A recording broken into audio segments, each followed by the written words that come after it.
안녕하세요. 30대 여성입니다. 사람이 여러 경험을 하면서 강해진다고 하잖아요. 저는 그런 고생을 안 해봐서 그런지 아니면 멍청한 건지 뒤를 돌아보니 후회가 되는 날들이 많습니다. 순진하게도 보이는 고지 곧대로 믿으면서 그 사람의 내막은 생각해 보려 하지도 않았고 잘 몰랐었어요. 이제야 비로소 세상이 좀 보이기 시작하네요. 저를 어떻게 그렇게 무시하고 속였는지 그것에 넘어간 제가 바보 같아요. 그런데 이제는 저도 레벨이 올라서 안 그래요. 제가 이렇게 강해질 수 있었던 건 제 형님 덕분이네요. 잘난 맛에 사람 무시하고 살다가 큰 코 다쳤거든요. 어마무시했던 저의 형님이 결국에는 그보다 더한 죗값을 받고 있습니다. 그 이야기 궁금하시죠? 지금 시작하겠습니다. 저는 사실 좋은 게 좋은 거다 하면서 유들유들하게 살았어요. 누가 뭐라고 해도 웃었고 좋게 좋게 생각하는 게 내 정신 건강에도 좋은 거라 생각했기 때문에 긍정적으로 생각하려고 했었죠. 그런 생각으로 별 무리 없이 살았는데요. 결혼하고 사악한 형님을 알고 난 후부터 제 인생이 달라지기 시작했습니다.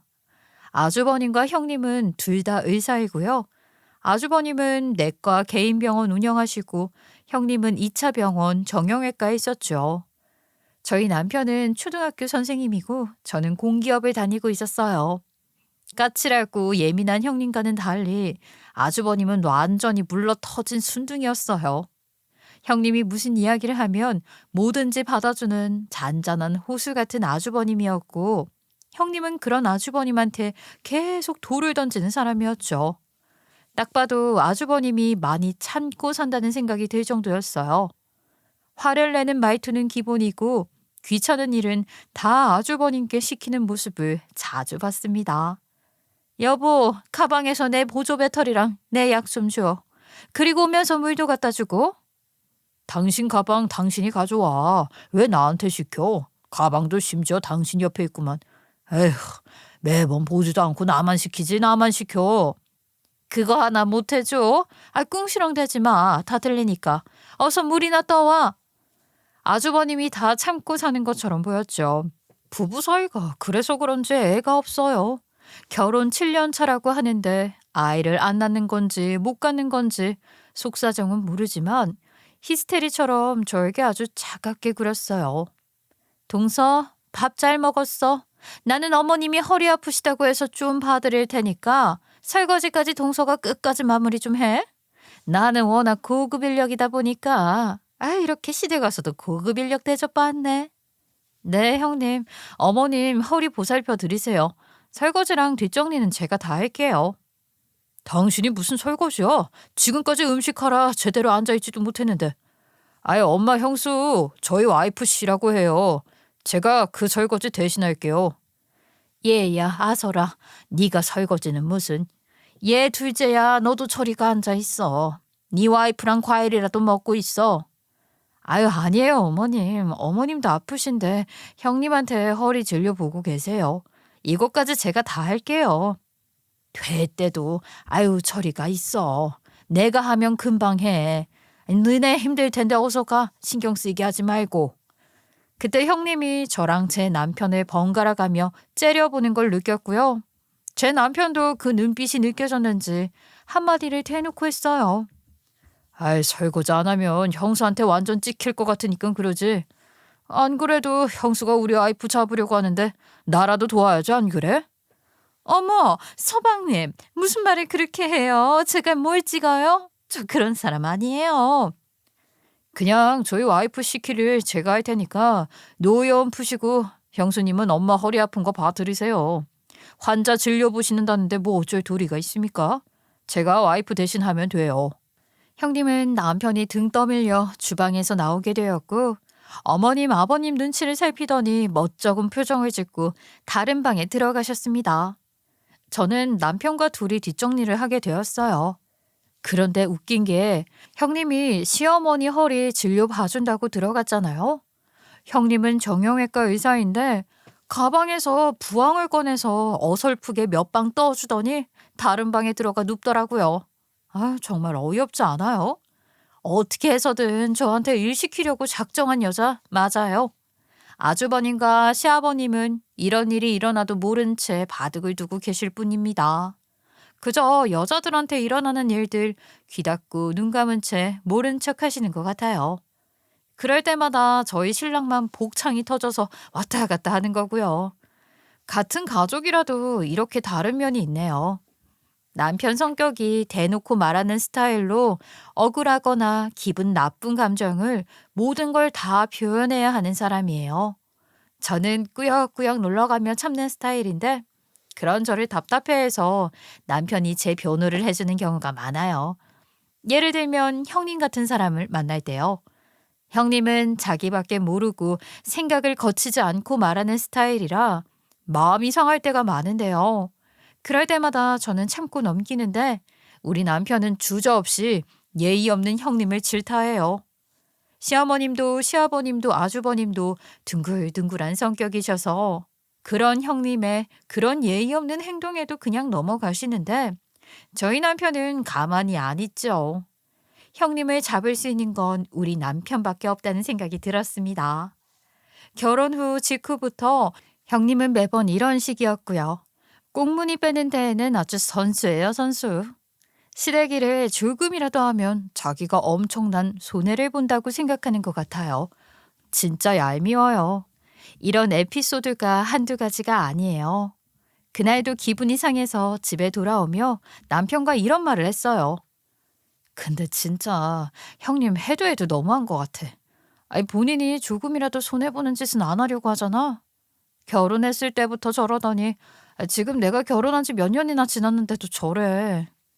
진짜 형수는 이해 불가야. 형이 왜 저런 여자랑 결혼했나 몰라. 형수랑은 가깝게 지내면 절대 안 되는 사람이니까 밖에서 절대 따로 보지 마. 알았지? 당신도 당신이 할 도리만 딱 하고 형수 할 일은 형수가 알아서 하라고 해. 나도 그러려고 하는데 형님이 어떻게 자연스럽게 자기 일을 다 나한테 떠넘겨. 나는 또 그걸 하게 되고. 그러니까 형수 만나면 정신 바짝 차려야 해. 까딱하면 말려둔다니까. 밖에서는 절대 따로 연락도 하지 말고 그냥 가족 모임 때만 만나. 앞에서는 이 말하고 뒤에서는 딴소리 하는 사람인 줄은 몰랐어. 정말 사람이 어떻게 그런지 나도 조심해야지 하고 있지만 어느 순간 보면 또 당하고 있더라고. 앞뒤 다른 사람은 조심해야 해. 결혼할 때 엄마 앞에서는 순진무구한 척 아무것도 바라는 거 없는 척 해놓고는 우리 형한테는 아주 집해와라 예물해와라 쥐잡듯이 잡더라고. 내가 그 모습을 직접 목격해서 정말 딴 사람인 줄 알았지 뭐야. 결국 집에다가 자기가 해달라고 하는 식으로 말해서 집 뜯어내 차 뜯어내 명품 예물 뜯어내. 아유 엄청 뜯어갔어. 엄마는 아직도 모를 거야. 형수가 형을 조종한 것을. 형님 그러고도 남지. 아유 어머님도 아주버님도 둘 다 당했지 뭐. 결혼을 잘못하셨어. 그런데 어떻게 지금까지 참고 사시는지 몰라? 어쩔 수 없으니까 그런 거겠지 뭐. 게다가 나한테도 어찌나 말을 잘 바꾸던지 나도 홀랑 넘어갈 뻔했다니까. 삼자 대면하는데도 딴 말을 해. 기가 막혀. 지금 얘기 들어보니까 돈 관리를 형님이 한다더라고. 아주버님 괜찮겠지? 형 인생은 형이 알아서 개척해 나가겠지. 언젠간 형도 마음 먹게 되는 날이 올 거야. 당신도 형수 무서운 사람이니까 정신 바짝 차리고 아닌 건 아니라고 말하면서 지내야 해. 알았지? 매번 이렇게 당하는데 내가 형님을 이길 수 있을까? 아니 이기는 건 둘째치고 형님의 속셈을 알아차릴 수나 있을까? 무섭다 무서워. 내가 눈 부릅뜨고 지켜줄 거니까 걱정 마. 알았지? 그 뒤로 정말 우려했던 상황들이 벌어졌어요. 한 입 가지고 두 말하는 경우요. 남편에 이어서 저도 겪게 되었습니다. 어느 날 모르는 번호로 전화가 오길래 받을까 말까 하다가 받았어요. 형님이었어요. 형님 핸드폰 번호가 아니어서 번호를 바꿨나 싶었거든요. 모르는 번호로 전화가 온 형님 전화를 의아스럽게 받았어요. 형님 혹시 번호 바꾸셨어요? 이 번호 그럼 저장해 놓으면 돼요? 아니야. 잠깐 쓰는 번호이고 원래 번호로 연락하면 돼. 아니, 다른 게 아니라 동서 조금 있으면 아버님 생신인 거 알지?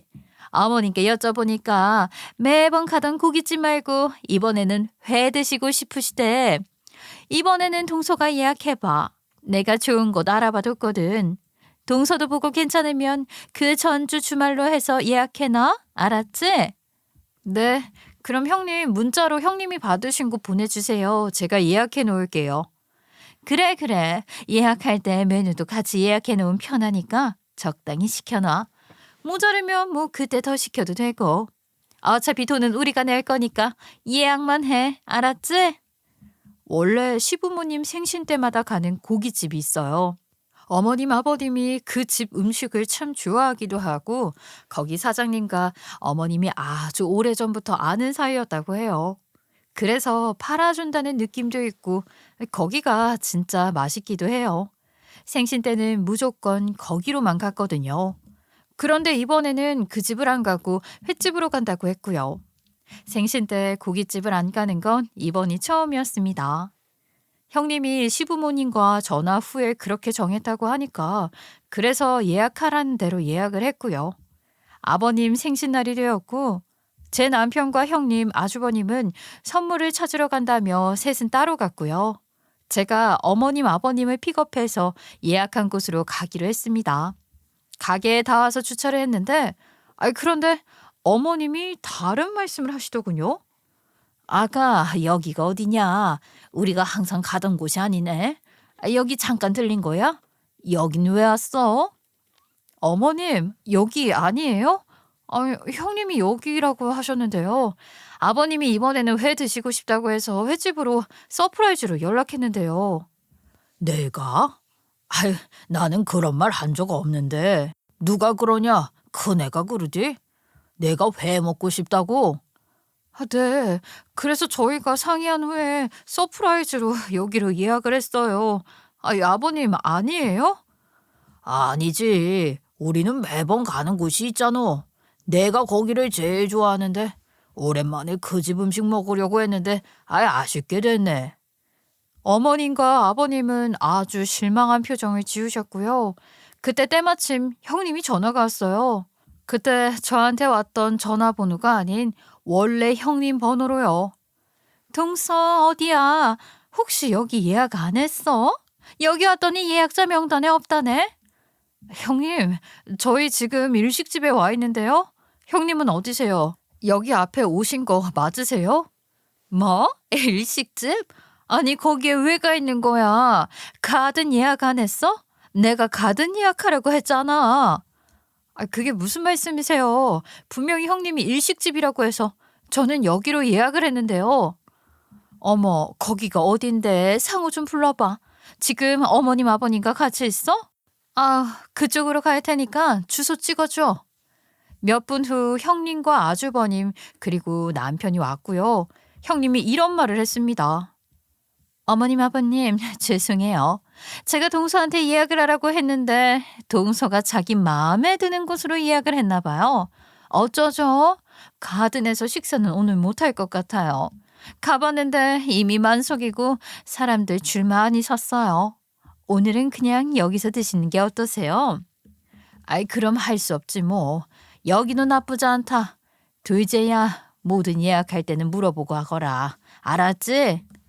저만 억울하지만 형님이 저렇게 몰고 가고 아버님 생신이기도 하니까 그냥 좋게 좋게 넘어가려고 별다른 대꾸를 하지 않았습니다.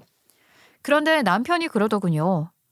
아니, 우리 와이프가 그냥 여기를 예약할 리는 없고 그때 형수가 예약하라고 했다고 얼핏 들었던 것 같은데 그건 무슨 얘기야?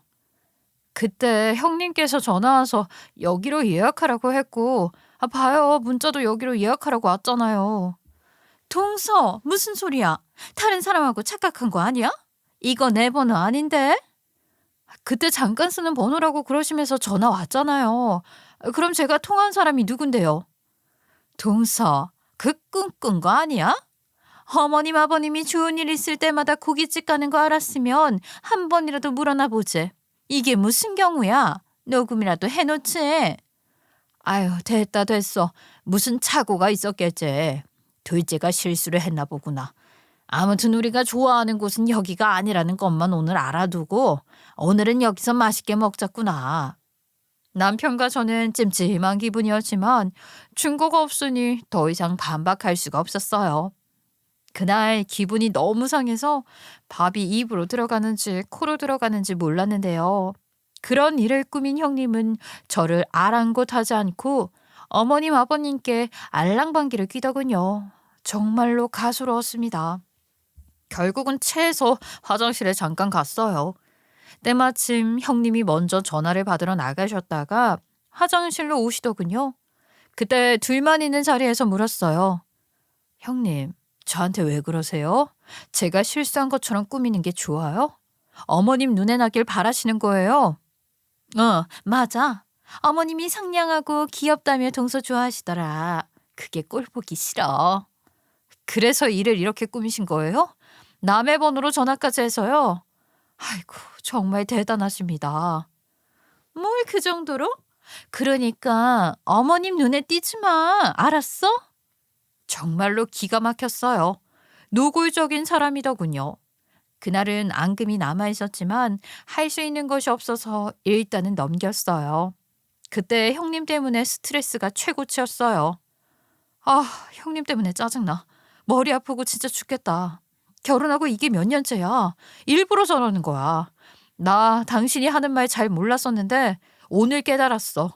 한 입 가지고 두 말하는 것뿐만 아니라 일을 꾸미는 사람이라는 거. 형님 정말 이상한 사람이야. 됐어. 형수님 이상한 건 우리 가족 다 아니까 걱정하지 말고 오히려 생각하지 마.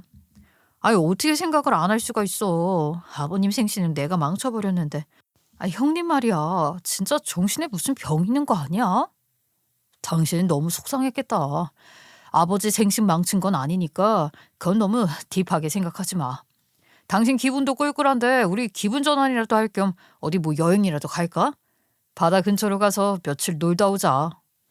남편은 형님은 원래 그런 사람이니까 오히려 생각하지 말라고 했어요.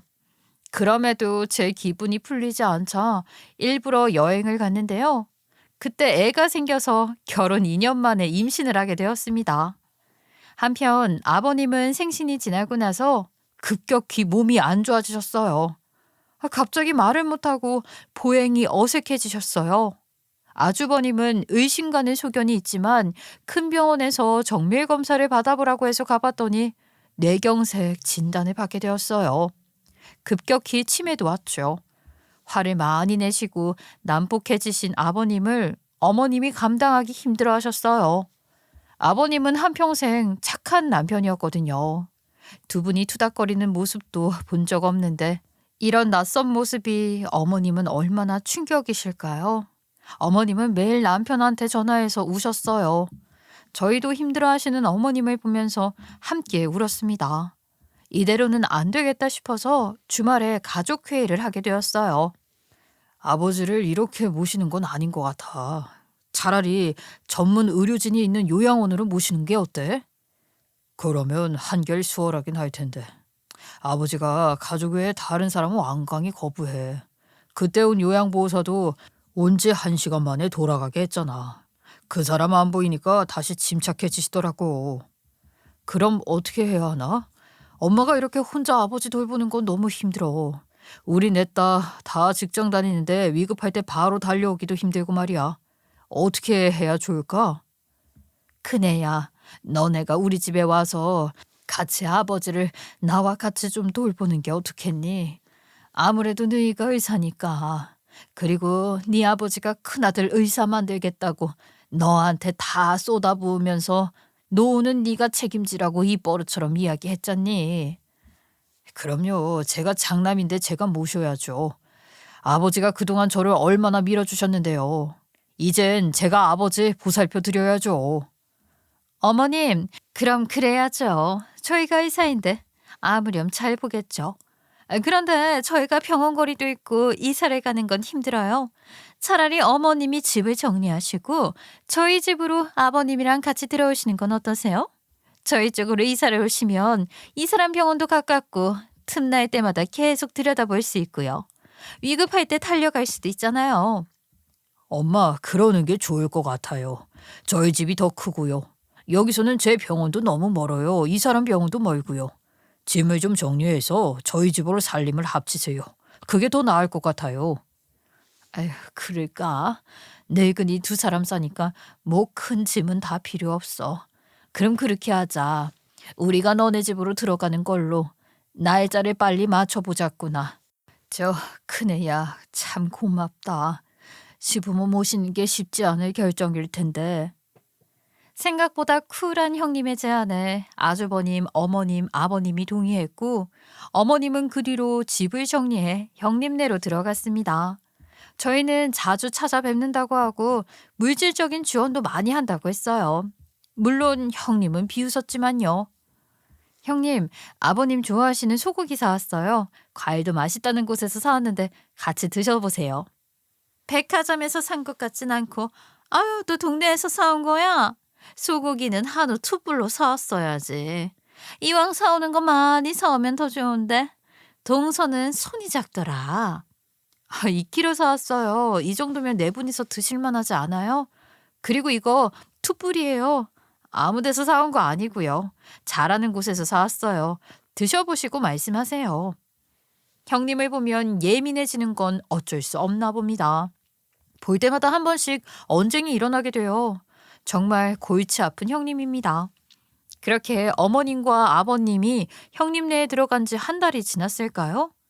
갑자기 형님네가 이사를 했다고 해요. 원래 형님 집은 42평의 널찍한 아파트였거든요. 그런데 갑자기 집 근처에 20평대 오래된 빌라로 들어갔다며 집들이 한다고 오라고 하시더군요. 말도 없이 이사를 했고요. 갑자기 이사를 하게 한 거였어요. 저희는 무슨 영문인가 싶어서 가봤죠. 그런데 아주 기가 차는 소리를 하답니다. 사실은 우리가 헐만 좋은 사람들이었어. 빚 좋은 개 살고. 그게 딱 우리야. 우리가 가진 게 모든 게 다 대출이었는데 일이 바쁘다 보니 대출금이 밀렸지 뭐야. 갚지 않으면 신용도 다 떨어진다고 하는데 우리가 또 신용으로 먹고 사는 사람들이라서 모든 돈 다 빼서 빚 갚았어. 남은 돈으로 이 사람 병원 근처에서 구할 수 있는 게 여기밖에 없더라고. 그래서 오게 된 거야? 엘베도 없는 이 구축 빌라에서 방 2개로 어떻게 성인 4명이 살 수 있겠어요. 게다가 아픈 환자도 있고 난폭한 면이 있는 환자인데요. 이 좁은 데서 어떻게 하루를 견뎌낼 수 있을까요? 저는 생각만 해도 끔찍했습니다. 그리고 저희 시어머님도 한평생 이런 집에서 사신 적 없으신 분들이세요. 어머님도 중심가에 있는 좋은 아파트를 분양받을 때 사서 30평대 아파트를 틈틈이 고치면서 살았거든요. 딱 봐도 우중충하고 관리가 전혀 안 된 집이었는데 이런 집에서 생활을 하게 될 수는 없었어요. 게다가 노인의 환자가 있는데 4층짜리 구축에서 4층이었거든요. 엘리베이터도 없는 이곳을 어떻게 힘없고 무릎이 안 좋은 어머님 아버님이 오르락내리락 하겠어요. 젊은 사람들도 걸어 올라가면 헉헉대는데 이건 아니라는 생각이 들었죠. 도저히 아버님 어머님을 그곳에 둘 수 없겠어서 제가 먼저 말씀을 드렸습니다. 어머님 아버님 저희 집으로 가시는 게 어떠시겠어요? 저희 집도 작지만 방 3개고 엘리베이터가 있어서 이동하시기에는 편리하실 거예요. 아니다. 거기로 가면 아버지 돌봐줄 사람이 없잖니. 나 혼자 이 사람 못 봐. 모르는 사람은 다 거부하는데 어떻게 돌봐. 그냥 여기 있을랜다. 그건 맞는 말씀이셨어요.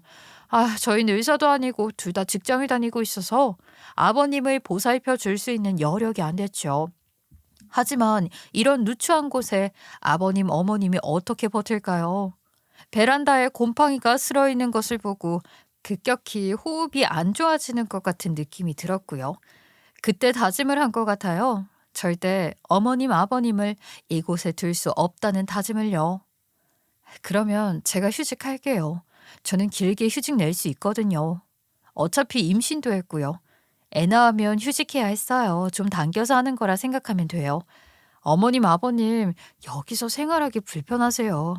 저희 집으로 가서 좀 더 편안하게 살아요. 네? 아이고, 너 임신도 했는데 어쩌려고. 이 사람 감당할 수가 없어. 안 돼. 우리는 밖에 안 나가면 돼. 여기 있을게. 남편은 저한테 미안해서 한마디를 안 하고 있었는데요. 제가 계속 어머님을 설득시키니 한마디 거들었어요. 저는 솔직히 할 수 있는 일이 없어서 오란 말도 못하겠고 여기서 생활하시라는 말도 못하겠어요. 그런데 엄마 아빠 두 분만 생각한다면 저희 집으로 가는 게 맞아요. 형네 지금 자금 상황도 안 좋다는데 여기서 어떻게 살아요? 제가 더 노력할 테니까 잘 생각해 보세요. 그렇게 해서 어머님과 아버님은 저희 집으로 오시게 되었습니다. 일단은 당장에 쓸 짐들만 가지고 왔어요. 살면서 더 필요한 것들은 차차 옮기기로 했죠. 어머님은 마지못해 저희 집으로 오셨지만 사실 형님이 등 떠민 거나 다름이 없어요. 어떻게 아버님 케어하기 싫어서 이렇게 이사를 할 수가 있어요. 이게 쇼가 아니면 뭐겠어요? 저희가 그냥 속아주는 척 했던 겁니다. 저는 사실 형님보다 아주버님이 더 미웠어요. 어쨌든 형님 뜻에 동의를 했으니 일이 이 지경이 된 거니까요. 나 솔직히 형님이랑 아주버님이 쇼한 거라 생각해. 당신은 어떻게 생각해? 나도 동감이야. 그런데 물중이 없잖아. 그래서 가만히 있는 거야. 아, 이걸 어떻게 혼내줘야 할지. 아니, 이런 일에 아주버님도 동의를 한 거니까 이사를 한 게 아닐까? 정말 너무 실망스러워서 당분간 형님네 못 볼 것 같아. 그래, 당분간 오지 말라고 할게. 나도 내 형이지만 정말 사리분별 못하는 형이 너무 쪽팔리다. 아휴. 어쨌든 아픈 아버님이 우리 집에 오셨고 결국에는 사지가 마비까지 되어 거동도 불편하셔서 침대에 누워 있는 것밖에 할 수가 없게 되었습니다. 저는 즉시 휴직을 내고 아버님 입에 미음을 써서 다 먹여드리고 트림시켜드리고 누워서 운동시켜드리고 대소변 다 받아냈어요. 물론 어머님도 같이 했죠.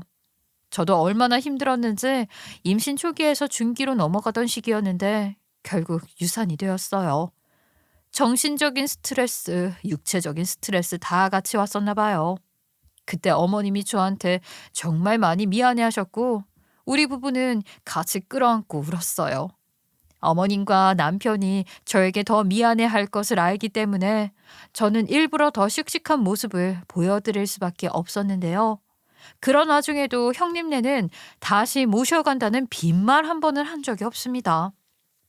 아버님을 제가 돌봤어야 했는데 죄송해요, 어머님. 저희 집 가게가 기우는 바람에. 원래 이런 건 큰아들이 하는 거잖아요. 동서 서방님 정말 미안하고 고마워. 괜찮다. 그 집보다 여기 오니까 훨씬 낫긴 나. 작은 애가 잘해주니까 걱정하지 마. 우린 잘 살고 있어. 저도 제 부모 모시는데요, 뭘. 형은 뭐래요? 엄마 아빠 저희 집에 오고 나서 어떠해요? 왜 같이 안 왔어요? 그 이유 좀 논문 써야 한다고 바쁘거든. 내가 혼자 갔다 온다고 해서 나만 왔어. 내가 뭐 출근하고 어머님 아버님 생활비에 보탰어? 내가 해줄 게 이것밖에 없네. 이런 돈 안 주셔도 돼요. 저희네 충분히 먹고 살만해요. 이런 돈보단 한 번씩 오셔서 아버님 잘 살펴주세요. 뭐 그거면 돼요. 제가 한 말이 진심이 아니라는 말은 눈치가 있으면 알 텐데 형님은 일부러 모르는 척하는 건지 아주 얄밉게도 옳다구나 하더라고요. 그럼 그건 내가 하지. 우리 동서는 참 마음이 착해. 내가 찾아올게. 그럼 쉬어. 형님은 말뿐 저희 집에 물론 잘 오지 않았고요. 아주버님도 자주 오질 않았어요. 이렇게 병간호가 힘든지 몰랐어요. 환자를 돌봐본 사람들은 알 거예요. 병간호가 보통 일이 아니라는 걸요. 누구의 손이든 필요한데 오로지 저의 일이 되어버렸죠. 요양원의 역할에 대해서 그때 많이 느꼈어요. 요양원에 보낼까도 생각해봤지만 그래도 어떻게 해요. 아버님이 TV에서 새로운 사람만 나와도 격렬하게 반응하셔서 다른 사람은 절대 못 쓰는데요. 저와 어머님이 더 수고스럽지만 아버님 마음이라도 편하게 해드려야겠다는 생각을 하게 되었어요. 그리고 아버님을 그 집에 보낼 수가 없었어요. 생활 환경뿐만이 아니라 인성이 덜 된 형님과 함께 있으면 아버님이 어떻게 될지 모른다는 생각도 들더라고요. 저도 형님이 의사인데도 이런 걱정하는 거 보면 형님을 신뢰하지 않는다는 거죠. 그렇게 아버님 병수발을 했는데 3년 후에 돌아가셨습니다. 장례를 잘 마치고 난 후 어머님은 충격이 크신지 한동안 넋이 나가 있으셨어요. 정신을 잘 차리지 못하시더라고요. 그러다가 얼마 후 자식들을 다 모아놓고 폭탄 선언을 하셨습니다. 아버지도 돌아가시고 엄마 이제 혼자 살래. 이제 집 구하는 대로 너희 집에서 나갈게. 아이, 어머님 그냥 여기서 사셔도 돼요. 어머님 혼자 적적해서 어떻게 해요? 저희는 괜찮으니까 여기 더 있으셔도 돼요. 아니야, 이제 나가야지. 내가 너무 민폐였지? 아니, 나는 아픈 것도 없으니 혼자 살 수 있어. 걱정 마라. 그럼 엄마 천천히 하세요, 천천히. 급하게 하면 체하는 법이야. 우린 급할 거 없으니까 엄마가 충분히 알아보고 좋은 곳으로 골라보세요. 그리고 우리 집이랑도 멀지 않은 곳으로 잡으시고요. 알았어. 그리고 내가 그동안 생각을 해봤는데 너네도 자식 낳아 키워보면 알 거야. 아픈 손가락이 더 있다는 걸.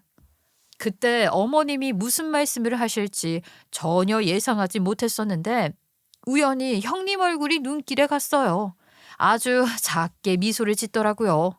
작은 애들은 어느 정도 살잖냐. 그런데 네 형님들이 건방을 떠는 바람에 쓰러져가는 집에 월세 살고 있잖니. 그래서 집사라고 돈을 좀 줬다. 그때 남편이 엄청 무서운 표정으로 어머님께 달려들었어요. 엄마, 그게 무슨 말이에요? 집을 사라고 돈을 줬다고요? 얼마요? 형과 형수 연봉이 얼만데 엄마가 형과 형수를 도와줘요? 우리 집 뺀 돈 10억 줬어. 아이, 나야 내 한 몸만 살면 되니까 큰 집이 필요가 없고 네 형네는 사회적 지위도 있는데 언제까지 거기서 살게 해. 엄마가 도와줄 수 있을 때 도와줘야지. 왜 매번 형만 밀어줘요? 왜요, 왜? 그리고 유산 되면서 아빠 병간호하면서 고생한 건 우린데 왜 돈을 형한테 줘요? 그건 무슨 계산이에요? 네, 어머님. 저희가 뭐 재산을 바라고 어머님, 아버님을 모신 건 아니지만 솔직히 좀 서운합니다. 저희는 진심이었는데 어떻게 그런 말씀을 하세요? 니네는 착실히 잘 살았잖아. 저들이 쥐뿔도 없어서 힘든데 어떡해. 내가 도와줘야지. 요즘 서울에 집 사려면 10억은 있어야 하잖아. 큰애 먼저 도와주고 너네는 나중에 줄게. 3년 동안 시아버지 병간호한 건 저인데요. 어머님 집 한 10억을 받는 건 아무것도 안 하고 쇼만 하고 다닌 의사 형님한테로 가게 되었습니다. 이런 상황에서 눈 안 뒤집힐 사람이 있을까요? 아니, 차라리 둘이 똑같이 주던지 아니면 둘 다 주질 말던지. 어머님이 무슨 생각으로 장난만 저렇게 챙기는지 모르겠어요. 그저 서운하고 허탈할 뿐이었어요. 제가 뭘 바라고 아버님을 돌봐드린 건 아니지만 그 고생을 알아주지도 않은 것 같아서 정말 괴로웠어요. 그때 모든 시댁 식구들이 싫어졌어요. 어머님 말을 듣는 순간 저는 안방으로 가서 이불 덮고 누웠죠. 그리고 몇 날 며칠을 누워만 있었습니다. 그런 저를 보면서 어머님도 제 눈치가 보였겠죠. 원래는 집 구할 때까지 저희 집에서 사신다고 하셨는데 제가 너무 기분 나쁜 티를 내고 있으니까 눈치가 보여서 형님네에 가서 살다가 이사 가신다고 하셨어요. 아휴, 내가 여기서 딱히 할 일도 없고 너도 나 불편해하는 것 같으니 이사의 집 찾을 때까지 큰애네 집에 가 있을게. 그러시겠어요? 네, 맞아요. 저도 어머님 얼굴 보기 힘드네요. 그럼 살펴가세요. 이게 예의가 아니라는 걸 알았지만 그때 제 마음이 다하는 최선이었습니다. 어머님이 나가신다고 하셨을 때 저도 고개만 까딱했어요. 어머님이 가시고도 한참을 누워만 있었습니다. 그런데 어느 날 꿈에서 아버님이 나왔어요. 꿈에서 제가 울고 있었는데요. 어느 순간 아버님이 저에게 다가와 온화한 미소로 저를 꼭 안아주셨어요. 그 품이 얼마나 따뜻하고 포근했는지 참 위로가 되더라고요. 그 품에서 한참을 울다가 아버님을 부르며 잠에서 깼습니다. 일어나서 생각해 봤는데 과연 아버님은 왜 제 꿈에 나왔을지를요. 너무 생생한 꿈이었기에 분명 무슨 일이 일어날 것이라는 직감이 들었습니다. 그런데 아니나 다를까 그날 일이 터졌어요. 저희 집에 어머님이 미처 가져가지 못한 물건들을 형님과 아주버님, 어머님이 와서 빼러 왔어요. 그때 어머님과 아주버님이 잠시 나가셨을 때 제가 아주 대놓고 말을 했어요. 형님 좋으시겠어요. 제주는 곰이 굴렸는데 돈은 왕서방이 받았으니까요. 세상에 뭐 이런 일이 있나요? 저 같으면 미안해서라도 그 돈 안 받았을 텐데요. 아, 그러니까 사람은 좀 배워야 하는 거야. 아니, 동서독기 배운 사람 같던데 머리가 멍청한 건가? 머리를 써. 그거 뒀다 뭐하니? 유산도 급이 되어야 받는 건 몰라? 그때 방 안에서 전화 통화를 하던 남편이 웃으면서 나오더군요. 그리고 형님께 조용히 한마디를 던졌습니다. 형수님, 선을 넘지는 마시죠.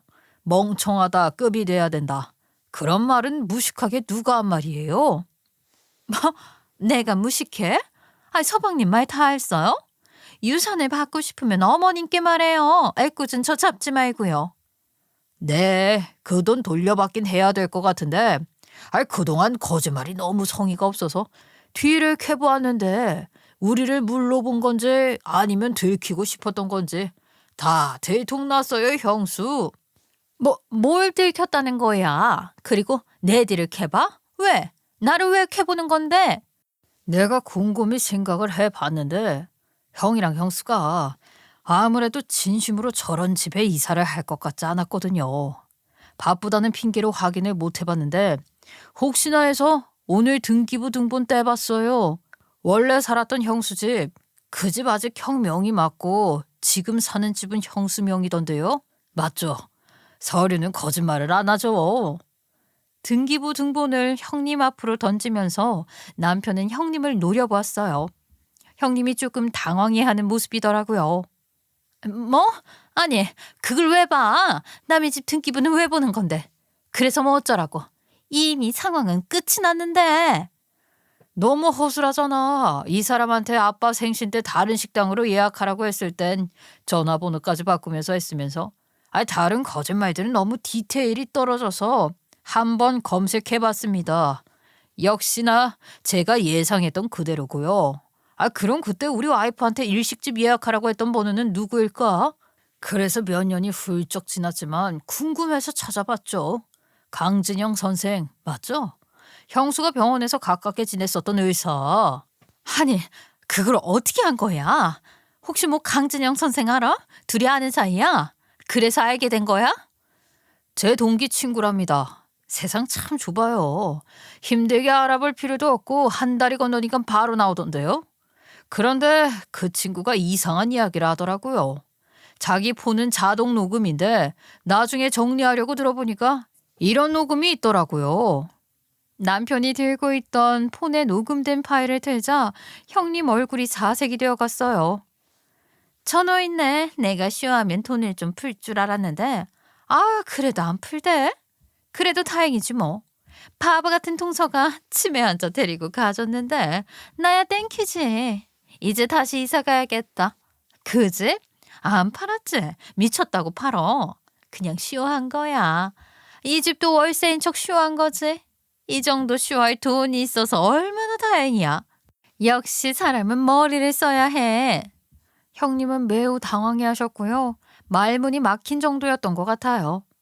녹음 파일을 들으니까 조용해지더군요. 우리 엄마 모함한 것도 추가, 우리 와이프 모욕한 것도 추가예요. 그뿐이 아닙니다. 형수 뒤를 캐다 보니까 이상한 게 잔뜩 나오더군요. 그중에서 가장 구린 게 이건데요. 형수님이 왜 이렇게 돈이 필요할까 생각해봤는데 젊은 남자랑 바람이 났더라고요. 그 남자한테 고액 스폰서 대주고 있었고요. 그래서 돈이 필요했던 거 맞죠? 바람?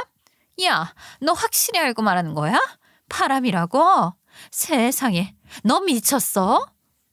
이 정도도 뭐 어렵진 않았습니다. 간도 크게 매일 점심 데이트를 하질 않나. 대놓고 병원에 오질 않나. 이미 그 병원 사람들은 다 알고 있대요. 그 남자가 형수 이거 남자친구라는 걸요. 어떻게 남자친구를 일하는 곳까지 끌어들여요? 예? 저희 형이 같은 회사인데 소문 안 날 거라 생각했어요? 아니, 그런 게 아니라 내가 그런 게 아니에요. 그 사람이 지멋대로 그런 거라고. 그때 어머님과 아주버님이 돌아오셨고 모든 상황을 다 알려주었습니다.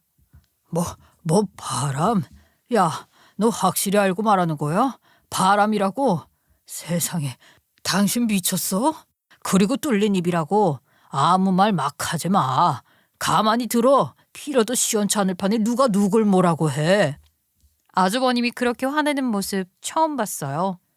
표정까지 싸늘해지고 눈에서는 레이저가 나오는 것 같았습니다. 정말로 까딱 잘못하다간 몸싸움도 일어날 것 같았어요. 분위기가 너무 살벌했어요. 남편의 폭로는 계속되었습니다. 강쌤이 그러던데요. 형수랑은 이 병원에 와서 정말 친했는데 의절했다고요. 이유가 노는 게 하도 더러워서라고요. 진료보다가 무슨 짓을 했길래 강쌤이 그래요? 형님은 고개를 푹 숙이고 더 이상 아무 말 하지 않았습니다. 애 못 낳는 신체 이용해서 바람을 피우고 다녔어. 그런 거야? 나 바보 만드니까 기분 좋아? 어떻게 바람을 필 수가 있어? 정말 배신감 느낀다. 가만히 듣고만 계셨던 시어머님이 형님을 향해 돌진하더니 무섭게 물어보셨습니다. 너 네 입으로 말해봐. 이게 다 사실이야? 우리 아들이 하는 말들이 다 사실이야. 네 입으로 말해보라고. 어머님이 형님의 팔을 잡고 흔들었어요. 형님은 풀썩 주저앉더니 잠시 멍을 때리다가 무릎을 꿇었습니다. 죄송해요. 잘못했습니다. 저 진짜 만난 지 얼마 안 됐어요. 죄송해요. 저 한 번만 봐주세요. 네? 모든 식구들은 형님께 배신을 느꼈습니다. 아주버님과 어머님이 형님을 향해 욕을 퍼부었고요. 일단은 저희 집에서 모두들 나가셨어요. 그리고 얼마 안 가서 아주버님과 남편이 술 한잔 했다고 합니다. 결혼한 후 두 형제가 처음으로 그렇게 마셔보는 거였어요. 형님이 얼마나 이간질을 했으면 의 좋은 형제가 결혼 후 따로 만나 술도 못 마셨을까요? 너무 형님의 소나기에서 놀아나고 있었던 겁니다. 그때 아주버님이 이런 말을 했대요. 네 형수 성격 보통 아닌 건 알고 있었어. 어찌나 말을 잘하는지 그냥 홀라당 넘어가게 되었어. 나도 일이 바쁘고 집안일은 여자들 일이라 신경 쓰지 말라더라. 여자들 일에 신경 쓰는 것만큼 꼴사 나온 것은 없다고 해서 신경 다 끊고 전적으로 다 네 형수에게 맡긴 거야. 저희의 예상이 맞았어요. 아주버님은 이상할 정도로 집안에서 벌어지는 일에 관심을 갖지 않았거든요. 집 사건은 정말 미안하다. 네 형수 말만 믿고 나도 혹해서 그랬다. 염치 없지. 둘이 많이 벌긴 하지만 그동안 우리 둘이 흥청망청 쓴 것 사실이고 부모님께 돈 들어가는 것도 상당했고 또 네 형수가 명품 같은 거 좋아하거든. 나도 골프 좋아해서 그런 쪽으로 돈이 다 나간 줄 알았지. 그래서 남는 게 빚밖에 없다는 생각을 하게 된 거야. 게다가 나는 병원까지 운영하니까 어느 정도 빚이 있거든. 빚 좋은 개살구가 딱 우리를 말하는 거 맞는 줄 알았지. 그럼 통장 확인도 안 해봤어? 지금은 확인해봤어?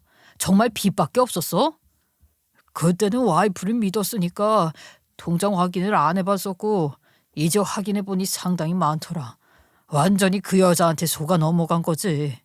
평소에도 얼마나 돈돈거렸는지 일부러 그랬던 거야. 날 속이려고. 돈 관리는 형님이 했기 때문에 얼마가 있는지 몰랐지만 어느 날 통장까지 보여주며 말을 했대요. 자기들 이제 거지라고. 그래서 이사를 가게 되었는데 꿈에도 그 집은 산 건 줄 몰랐다고 합니다. 어떻게 남편을 이렇게 속여요? 그런 거 하나도 모르고 처음에 우리 아버지를 모셔준다고 하니까 너무 고맙더라. 보이는 게 진짜인 줄 알고 살았는데 내가 너 아니었으면 바보로 살 뻔했어. 형도 우리 와이프한테 고맙고 미안하다고는 해야 해. 그렇게 형수가 일은 다 벌려놓고 우리 와이프가 아버지를 다 모셨잖아. 솔직히 아들이라 해도 선뜻 내가 모시겠다고 나서기 쉽지 않잖아. 우리 와이프한테 당장이라도 미안하다고 하라고. 그럼 내가 재수 씨한테는 당장 죄송하다고 할게. 이 못난 형을 용서해라. 그리고 네 얘기 듣고 지금 생각해보니 작은 집에 이사 가서도 네 형수는 계속 명품을 샀었고 피부과에도 몇 백씩 들이더라.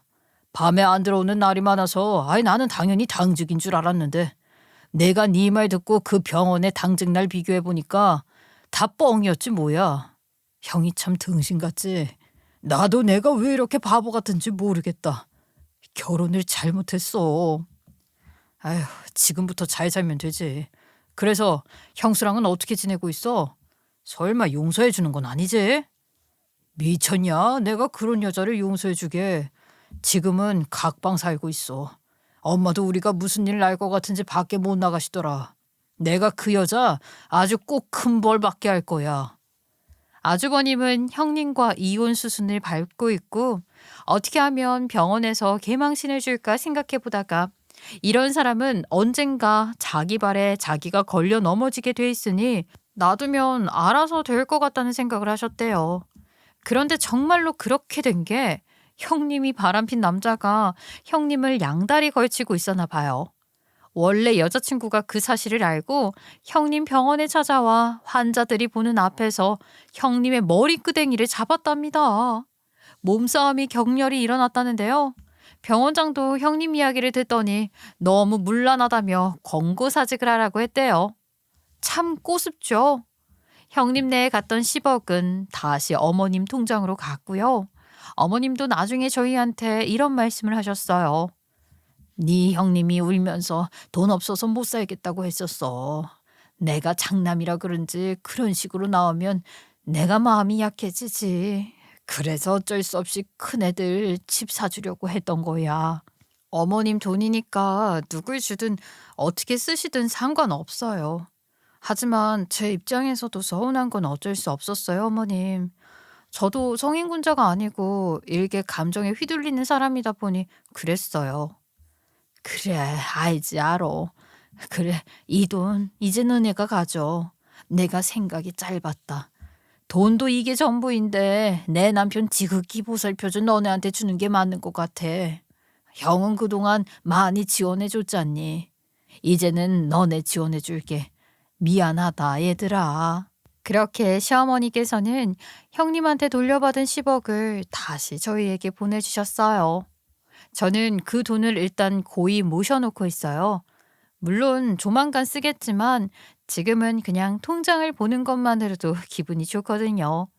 아버님, 어머님의 노고와 제 피땀 눈물이 다 함께 섞여 있는 돈이라 그런지 기분이 남다릅니다. 형님은 알아서 자멸했고 이제 제 인생에서 형님은 없어지고 있어요. 보통 사람 아니지만 저렇게 살면 본인도 힘들 텐데 왜 저렇게 사나 몰라요. 나쁘게 살면 벌을 받고 착하게 살면 복을 받는다는 말을 새삼 실감하게 되었어요. 여러분들도 권선징악을 다시 한번 생각해 보시고 누군가에게 휩쓸려 다니는 인생보단 주체적인 삶을 사시길 바라겠습니다. 저의 긴 이야기 함께 해주셔서 감사합니다.